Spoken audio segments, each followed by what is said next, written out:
Morning, everybody. Happy back to school day. Yes. And welcome to the news agenda with me, Fleet Street Fox. And today I'm joined by the Mirror's deputy online political editor, Lizzy Buchan. Morning, Lizzy. Morning. This is the People's Pay-Per-View, so get into the comments, ask us your questions. We'll do our best to answer them for you. Those of you listening later on podcast, we just have to launch a few missiles and see if any of them land. So what have we got for you today? Well, the Mirror has splashed on the events overnight in the Middle East, where Iran launched 300 drones and missiles at Israel, 99% of which were intercepted, some of them by RAF jets, which were scrambled to the area on Rishi Sunak's orders. Now, Lizzy, this is going to dominate the agenda today. The Prime Minister is expected to make a statement to the Commons later this afternoon, I think. Without going through millennia of war in this area, what exactly has happened here over the weekend? Yeah, so obviously there's a long backstory here, but essentially Iran launched an aerial attack on Israel in the sort of late Saturday, early hours of Sunday morning.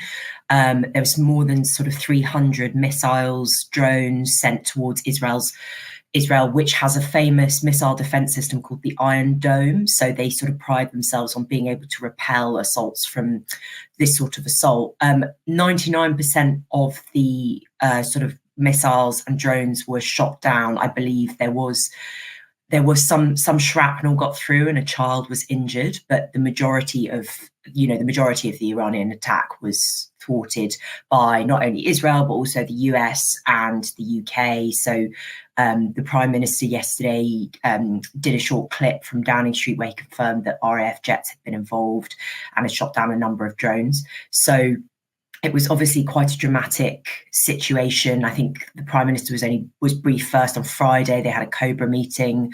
And so, now all eyes are sort of on Israel on what they're going to do next. I think Israel's war cabinet met yesterday for a number of hours, didn't seem to agree a strategy. And global leaders, the US, the UK, the rest of the G7, all desperately trying to cool the temperature. They're seriously worried that this could sort of spiral into something that totally cannot be controlled in the Middle East, which obviously would affect the whole world. So what do you think, everybody? Is this something that has caused you some concern? It does seem like it's a long way away and it doesn't, what's the problem? There's always been rows and rockets firing around in this part of the world. A lot of people, you could be forgiven for thinking that, I suppose. That's kind of the way the news has gone. But, Iran signalled it was going to do this for quite some time, didn't it? So Israel had time to be prepared. Its allies had time to be prepared. And Iran's been at war with Israel pretty much since the Iranian Revolution of 1979, when the pro-Western Shah was overthrown, the mullahs took over. It's not the first time these two have faced off. Morning, Susan. So what's different now? What's the different aspect to all this? Because this, I think, is one of the first times they've been so obviously Iran v Israel, as opposed to using their proxies, isn't it?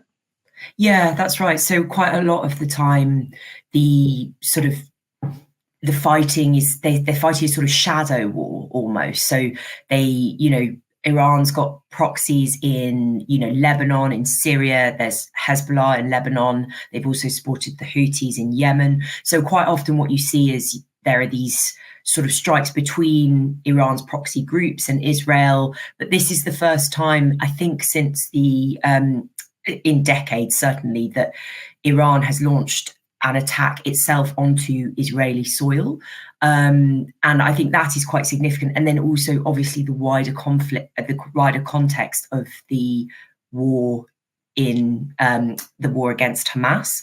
So Western nations, the US, the UK, all obviously very involved in kind of supporting Israel against Hamas, but also have become in sort of recent months like increasingly concerned about the sort of death toll amongst civilians, whether Israel has gone too far, whether it is behaving in, whether it's committing acts that are beyond sort of international law in Gaza.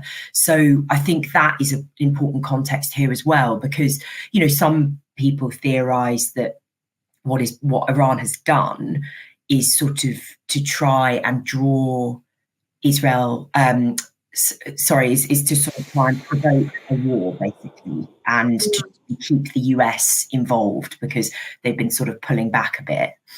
Exactly. It has kind of pulled the Allies back in, isn't it? So, like you say, after October the 7th, when there was a lot of sympathy for Israel and the horrific massacres that happened there, there's then been this war in Gaza, which has been brutal. And it has been something which Israel's big allies in the West have repeatedly said, okay, you need to calm it down now. You've done some stuff, but no, you've had your retaliation, but you need to just step back, just calm it down. You need an exit strategy, you need your way out.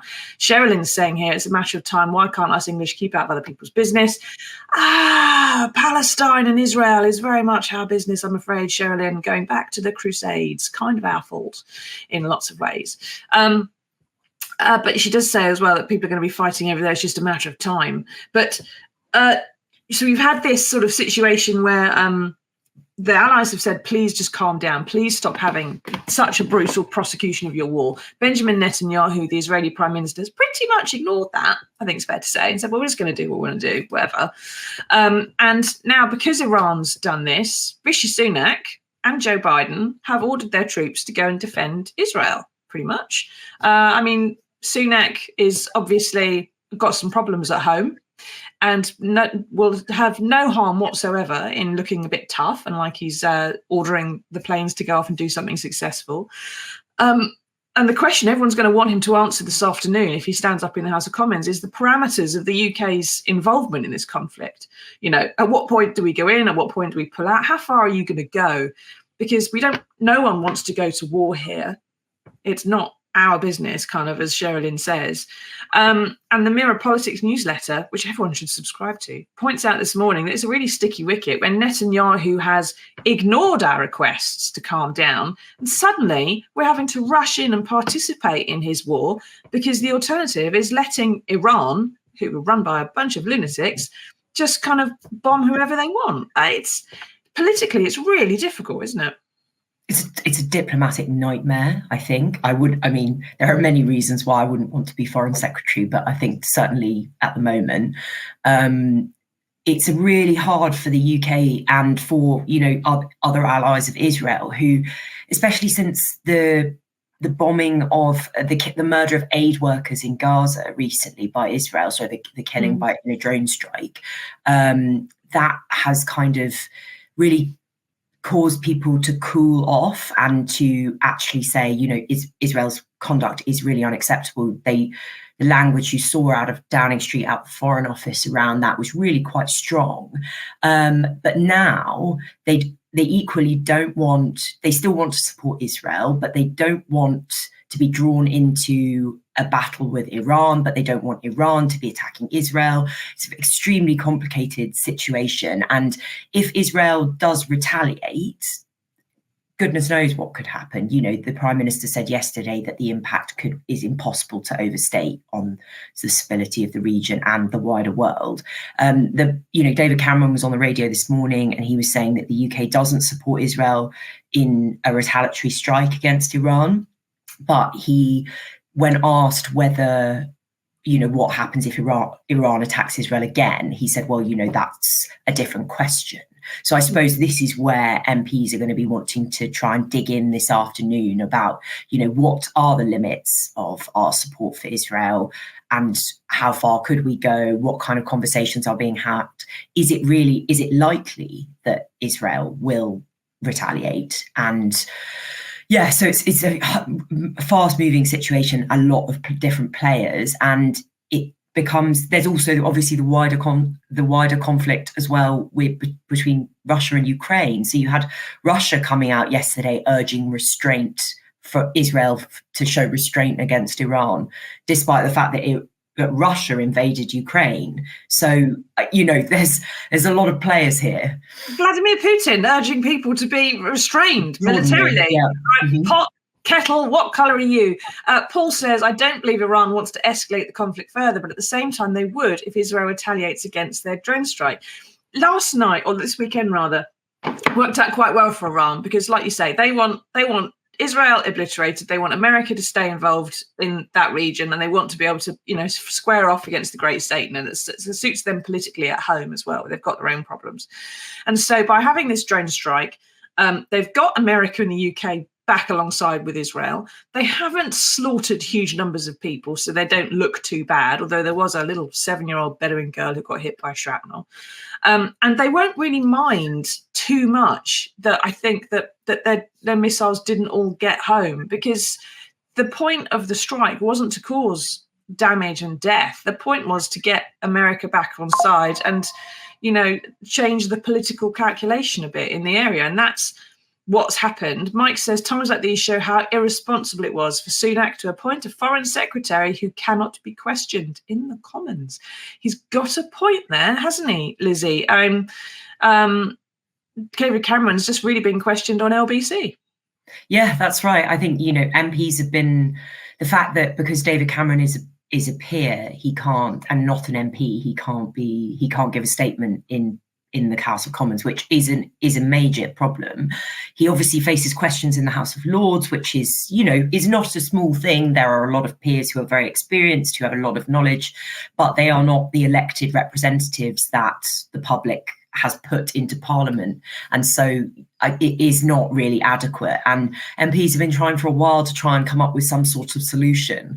Andrew, on Friday, number 10, a minister stepped down. So number 10 did a tiny reshuffle, and they've named Andrew Mitchell as the Deputy Foreign Secretary, which is very unusual. So he is obviously going to deputise for Cameron in the Commons, but I suspect today it will be the Prime Minister, because considering the severity of it, Rishi Sunak will probably want to do this statement himself. But there are definitely broader questions about David Cameron's accountability in Parliament, particularly because there are always global issues, but it certainly feels at the moment like there is a lot of very high stakes stuff going on. Yeah, and Rishi Sunak's not a political genius, is he? He hasn't got the strategic brain to think his way sort of around a corkscrew. So what's all what you need in this situation? So it's all going to be a bit sticky. We'll have to sort of see how it pans out. Susan says she's worried about when it's going to appear at our door. It will do. And despite what Sherilyn says, what happens globally does affect us here in the UK. Jay Sutcliffe says it's not our fault. Historical events probably hark back to the Crusades, not our business when they've had 1,000 years to get to grips with this farce. Yeah, but Palestinian situation is pretty much, that was us, to speak to Lawrence of Arabia within living memory. Sherilyn says, sooner Richie's gone, the better. Richie? I mean, maybe she, Rishi. Well. Rishi's gone, the better. Sorry, Sherilyn. Sorry, I was thinking Lionel. It's a Monday morning. It's been difficult. Now, we need to move on to the main story of the day. And today, the ex-president, Donald Trump, is going to become the first to hold that office who is arraigned on criminal charges. Now, many of the lawsuits he has faced so far have been civil tax proceedings. This one, Lizzy, is the biggest, isn't it? What exactly is he accused of doing this time? So today, big day for Donald Trump among his many court cases. Today, he becomes, I think, the first former US president to stand trial in a criminal case.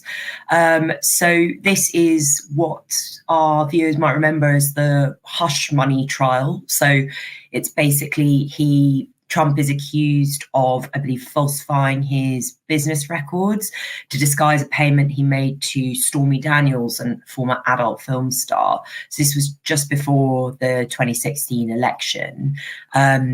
He's pleaded not guilty to this, but he could face a maximum, I think it's 4 years in prison if he's convicted. So I think it's 5.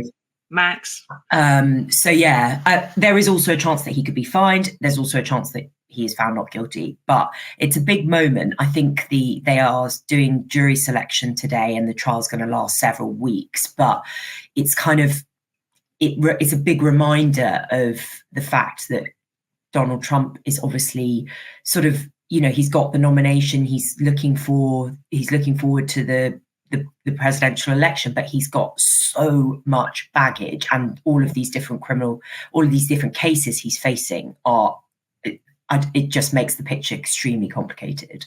Yeah, and this is 34 charges of falsifying his business records that he's facing in this one particular trial. Not just once, 34 different ways he's managed to fudge the accounts to some extent. Now, like you said, this is the first time that a president's been up on criminal charges, a US president. There's nothing in the US Constitution that says that's a big problem as far as standing for presidents goes. And he's got the nomination to run for president in November. So how is this going to work then, Lizzy? I mean, what can we expect to see really as the case rolls out? Because it's, unlike, I mean, Melania, his wife, has not appeared. Monster, says Andy Robertson. I don't think you're talking about Melania, I think that's Donald. Melania, his wife, has not been at any of his previous trials offering moral support. Is she going to be at this one? Yes, I believe so, which is obviously, you know, she's such an interesting character because she's always sort of she's been at his side sort of for quite a lot of the time, but she never says anything. She's always totally inscrutable. So yeah, totally fascinating. I think that the cast of characters that are going to be around in general, I mean, Stormy Daniels is a really interesting person anyway. And, you know, so obviously you'll hear from her. There's, I think as well, there's going to be, you know, there's Karen McDougal as well, isn't there? Who's someone else who's alleged to have had an affair with the president, and like Stormy Daniels, was paid off in the race in 2016. So both these women have claimed to have had Stormy Daniels and Karen McDougal have claimed to have consensual relationships with Donald Trump, which is a rarity in his back catalogue. But that basically in the run up to the 2016 election, when he first ran for president, that they got paid big sums of money to go away and be quiet. Stormy Daniels even said that she was threatened once or twice by people that she believed were linked to Trump. And her child was threatened as well. And so both these women are going to be giving evidence at the trial at some point, which is going to be an absolute carnival, isn't it? Mm. And even the jury selection is going to be a bit problematic because one of the questions the potential jurors are being asked is, like, have you ever been a member of the Proud Boys? Were you there at the Capitol riots? Are you a member of Antifa? You know, are you really pro or really anti-Trump? If so, there's the door. And the chances are that you're going to find some jurors somewhere along the line who've sent a tweet or, you know, put something on social media which perhaps isn't necessarily conducive to a balanced case. Mike says Trump could always sell more Trump cards to finance any fine. Though with Stormy Daniels involved, they may be a bit more interesting than the last lot. Now, this is the question. What do you think, everybody, as well? How do you think this is going to play out? How do you think this is going to work? And is Donald Trump going to exploit this successfully to his own ends? Because previous cases, Lizzy, we've seen him grandstanding. We've seen him being ticked off by the judge, giving impromptu press conferences on courthouse steps, saying it's all been a setup by Joe Biden, you know, on lots of different things that have been he's been accused of, making money and airtime out of it, basically selling cards, selling hats, selling Bibles. Richard says Donald Trump and a second series of reality politics could become the evidence that the sequel is always worse, apart from Star Trek. That's the one thing that rejects that suggestion. But yes, it is not going to necessarily be great. It's perhaps not going to work out quite the same way this time, though, maybe, Lizzy, because it's not a federal case. It's been brought by the state. He's facing jail time rather than a fine. And let's face it, everyone already knows that he did do this. And also, it was well before Joe Biden was even really in the running. You know, he was paying off Stormy Daniels when he was facing Hillary Clinton, wasn't he? Yeah, I mean, obviously important to say that he has pleaded not guilty to these charges, but yes, you're right. He slept with them, though, and he hasn't denied that. Well, I think he has denied being unfaithful to his, whether we believe him or not. I think he has said that he wasn't. Karen McDougal to some extent. Yeah, that he wasn't involved. I don't think he's ever really been drawn on that. Of course, we're going to hear that, but he's not on trial for having sex with someone. No, quite. You know, that's not a criminal offence. So yeah, you're totally right, though, that this is a very different scenario to some of the others.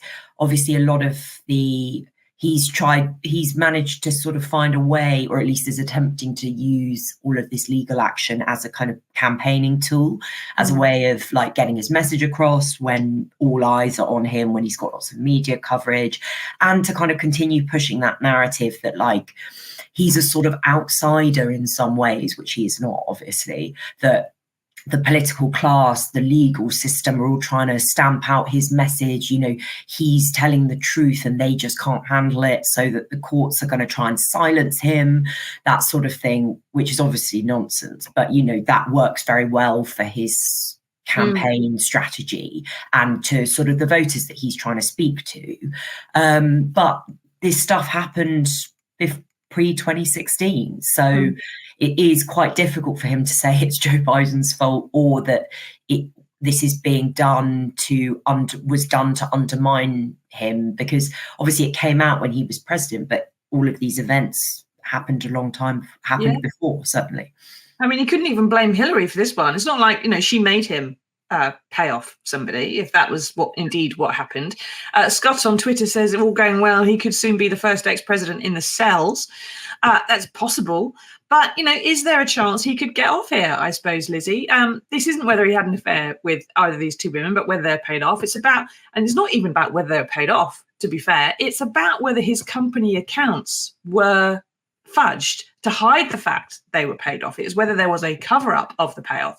I mean, surely Trump could say at some point, you know, well, Your Honor, I told my lawyer to make it go away. I didn't know he was doing this to make it go away. Could he yet walk, and could he yet stand for election to the White House this November, even if he's convicted?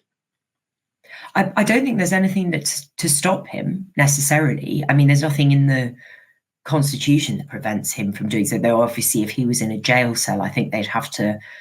I don't know what they would do. I think the 24-hour coverage would stop. Yeah. You wouldn't be able to take part in any presidential debates. I don't think that would be possible. But yeah, for now, you know, they're continuing as normal. I mean, obviously, I assume that the Republicans could withdraw the nomination if they wanted to, though whether they want to or not is another matter. I think they have their national convention in the summer. You know, I'm sure that in an emergency situation they could take it back if they wanted to. But he could always, you know, but everybody knows that this is all on the table. It's not surprising. It's not like, you know, he's running. It's not like Joe Biden's running to be president and then suddenly some scandal out of nowhere comes out and he ends up in court. You know, this is all very much factored in a way. So he clearly thinks that he can fight this, and his supporters think he can fight it. So that's what they'll try and do.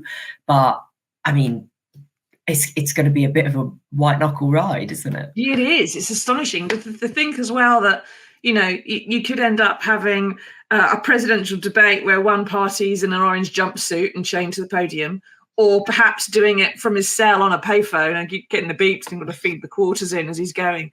It's kind of a bit mad. But like you say, I mean, everyone who selected him to be the candidate, the nominee, knew this was coming.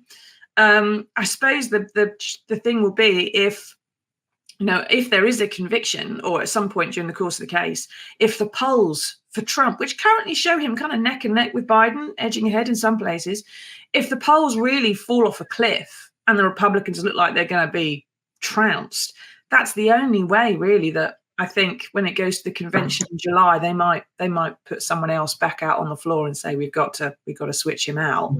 But that's very unlikely to happen because he's got such a powerful base in some way. So yeah, we could see him. Could we see him back in the White House? Paul says Trump won't be jailed. He's going to be president, as polls show. All right, Paul. I think if he's convicted, his chance of being president actually probably really going to take a dive, because then Joe Biden just looks as senile as you may think. Some people do think Joe Biden is, or even not a very good president.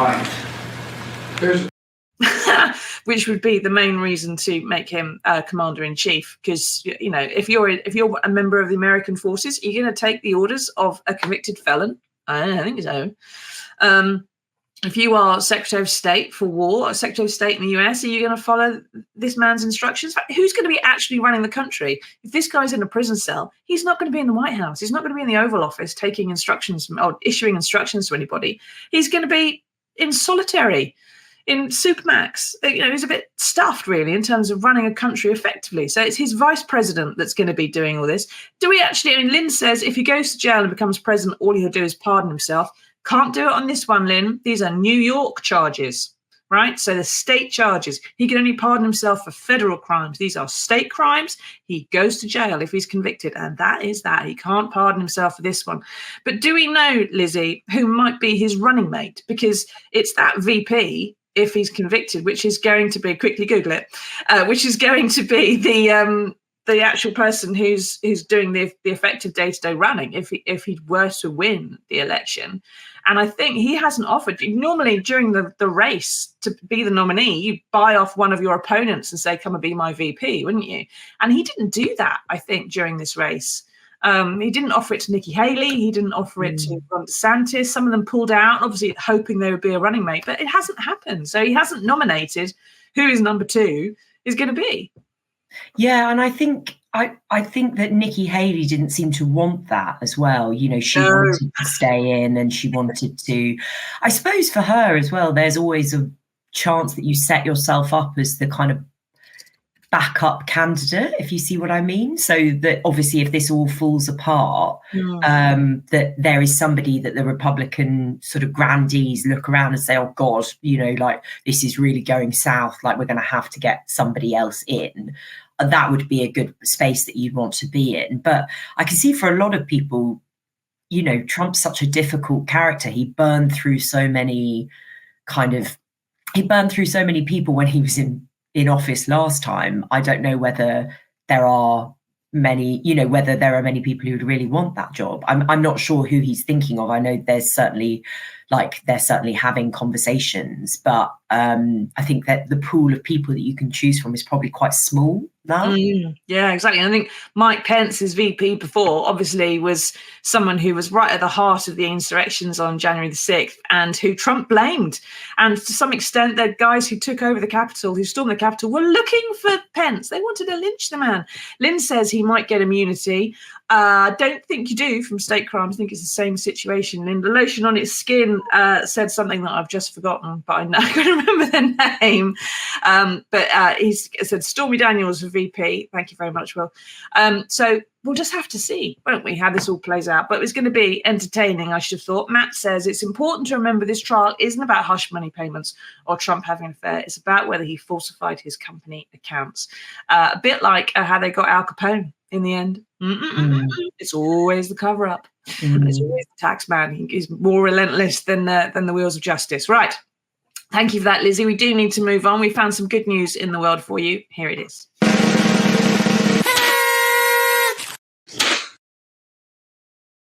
Now, when a young lad called John Avery was publicly accused of being a coward for not going away to fight in the Second World War, he was absolutely devastated. In fact, he was a Bevin boy, ordered to stay at home and dig coal, thereby keeping Britain's lights on at the request of the government minister of the day, Ernest Bevin, who came up with the idea. He was only a teenager at the time. Now, a 97-year-old great-grandfather, he was unaware he was eligible for the Defence Medal for helping keep Britain going during the Second World War, and his family, though, have organised one for him, and he was presented with it by the local MP.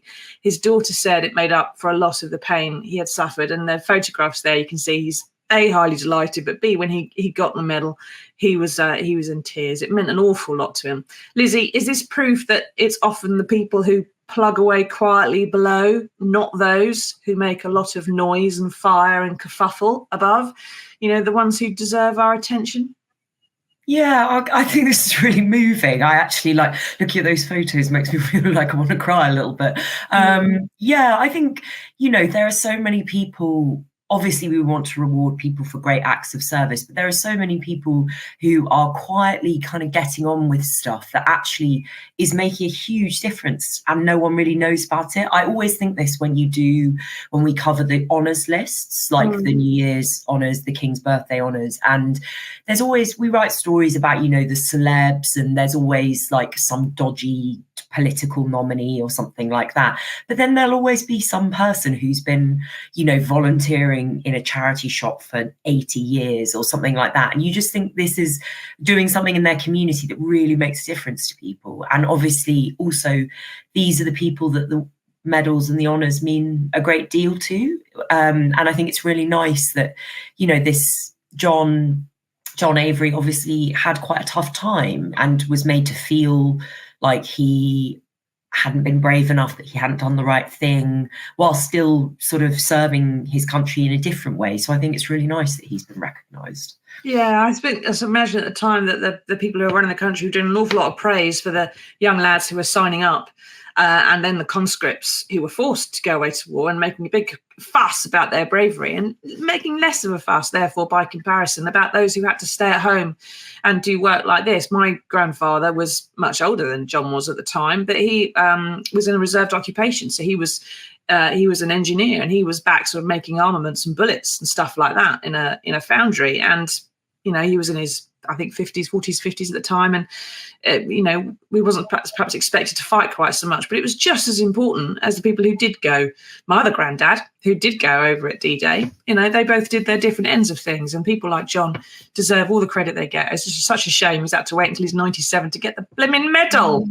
The government is terrible about medals. They should hand them out to people a bit more flipping often. They tend to hand them out to themselves fairly often. Who'll get gongs and honours. They don't give it to the hoi polloi very much. Anyway, well done, John. Thank you, Lizzy, for taking us through all that. Best of luck, Donald, with what's going to be coming through your life in the next few weeks. We're going to enjoy it immensely. And I suppose you're getting lots of free airtime. So we'll see how it all pans out in the next few weeks and months. And fingers crossed for everyone in the Middle East that things don't get any worse there either. Right, we'll see you all again on Wednesday, everybody, for another edition of the News Agenda. Till then, take care. Stay safe. See you on the other side. Talk to you. Bye.